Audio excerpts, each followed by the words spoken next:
Hello and welcome to another episode of InfoScope. I'm your host, Hannah Kim. We are back again with the latest from the IT and science world. Let's take a look at what we have coming up in the first part of our show.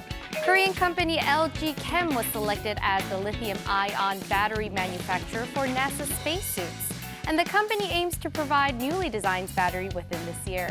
We'll have more on this in just a moment. But in other news, it is extremely hot this summer here in Korea, so you probably notice more people exercising in the mornings when the temperature is cooler.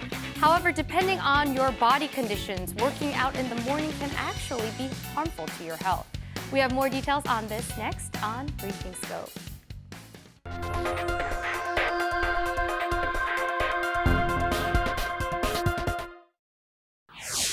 Morning exercise sessions can be more harmful than good. Experts say that people with decreased brain and cardiovascular capabilities, diabetics, and patients of arthritis stand to lose more than gain through morning exercises. Experts call on all people to pay attention to signals sent by the body. Korean chemical company LG Chem has entered the space market through an agreement to supply batteries to NASA for spacesuits.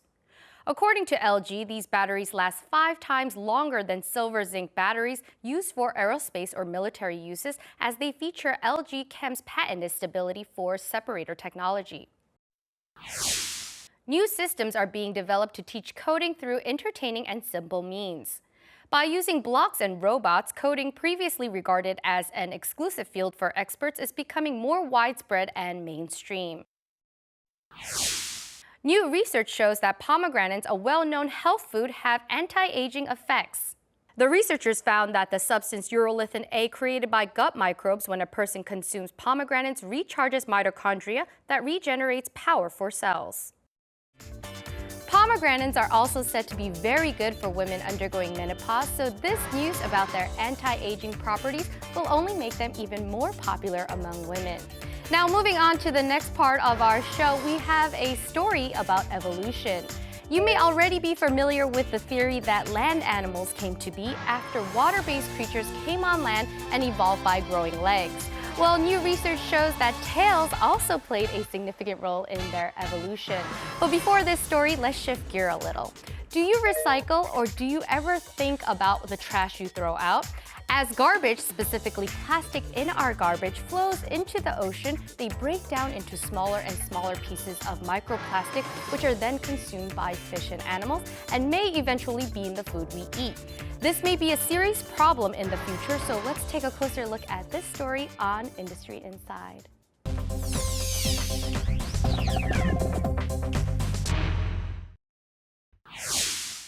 About 70% of trash found in the ocean is made of plastic. About 20 million tons of trash aren't recycled and instead end up in the ocean. Most forms of plastic break up in the water, and particles smaller than 5 millimeters are called microplastics. These microplastics can become food for marine creatures.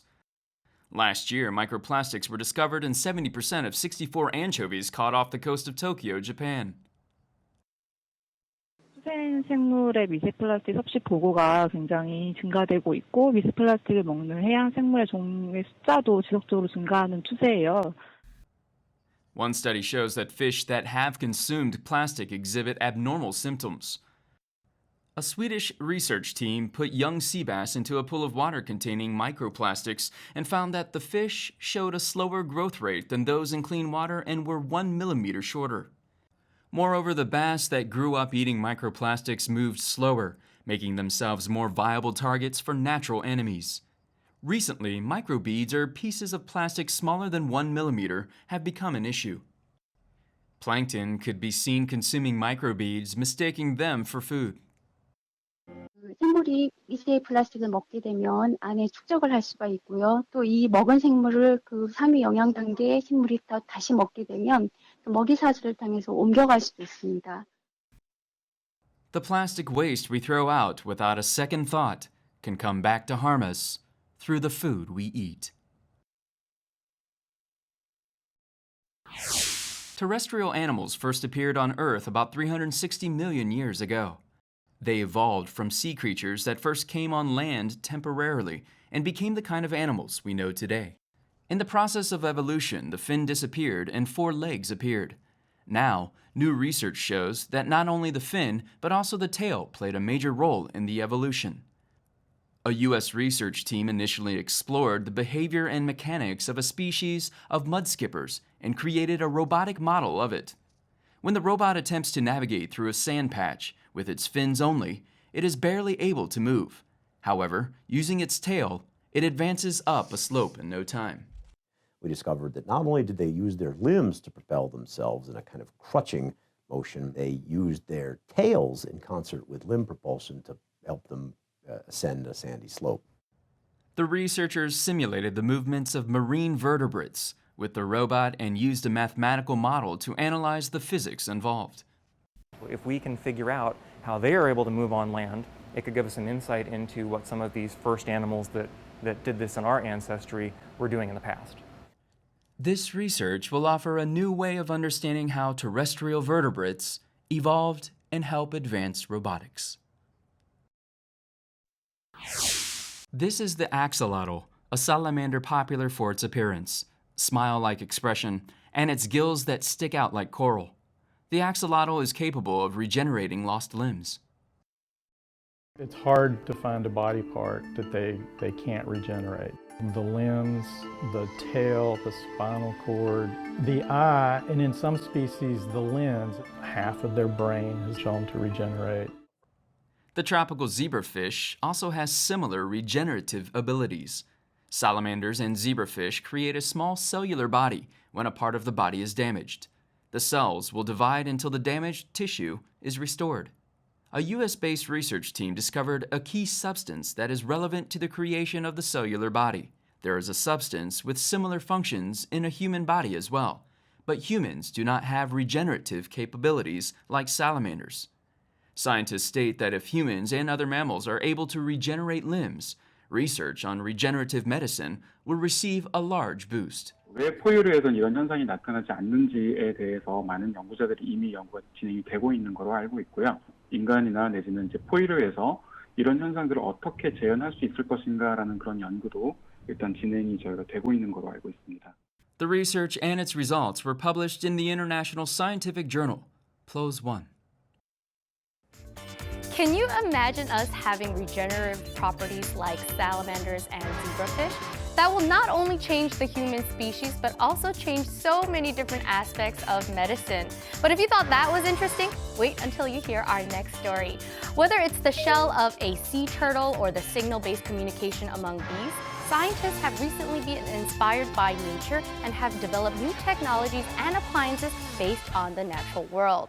We'll take a look at some new goods in just a bit, but before that, we have updates about a genetically engineered mouse that is 100 times more sensitive to smell than a regular mouse. It's been said that this mouse can be used to detect mines, diagnose cancer, and have many other possible applications.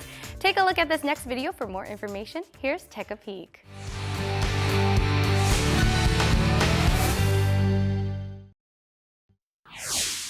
This dog is trained to sniff out drugs in luggage. The dog detects drugs when chemical molecules and its olfactory receptors react, sending signals to the brain. Receptors are paired with different chemical compounds. The more receptors there are, the more scents a creature can detect.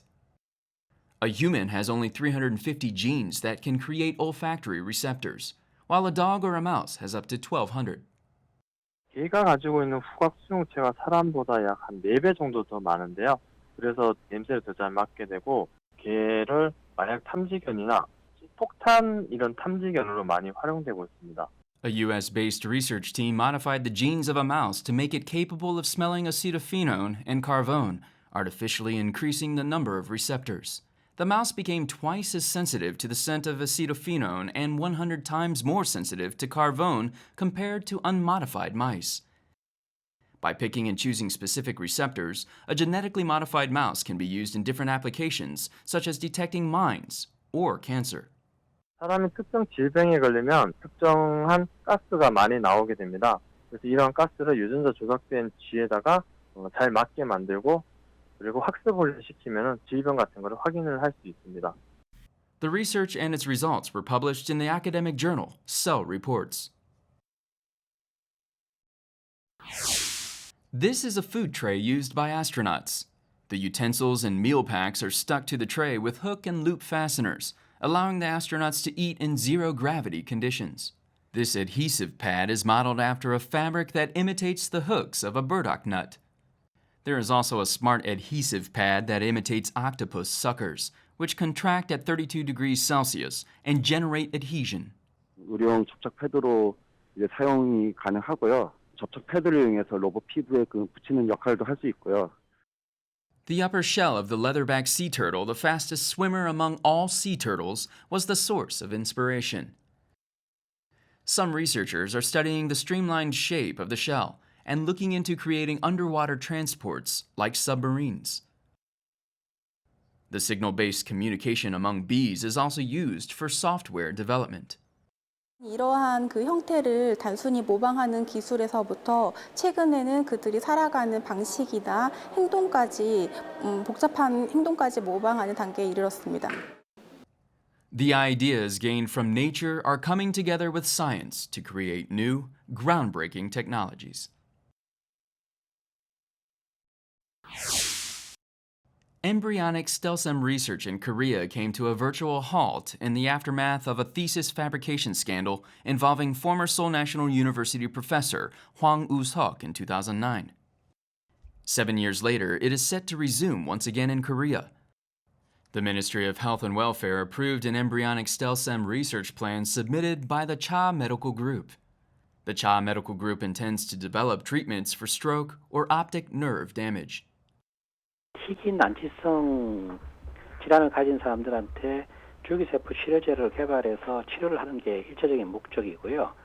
만들어진 많은 줄기세포들을 많은 사람들한테 공급할 수 있는 공급 체계를 한번 만들어가지고 좀 더 혜택을 많이 주는 게 두 번째 목표입니다. Researchers will be able to use 600 eggs until 2020.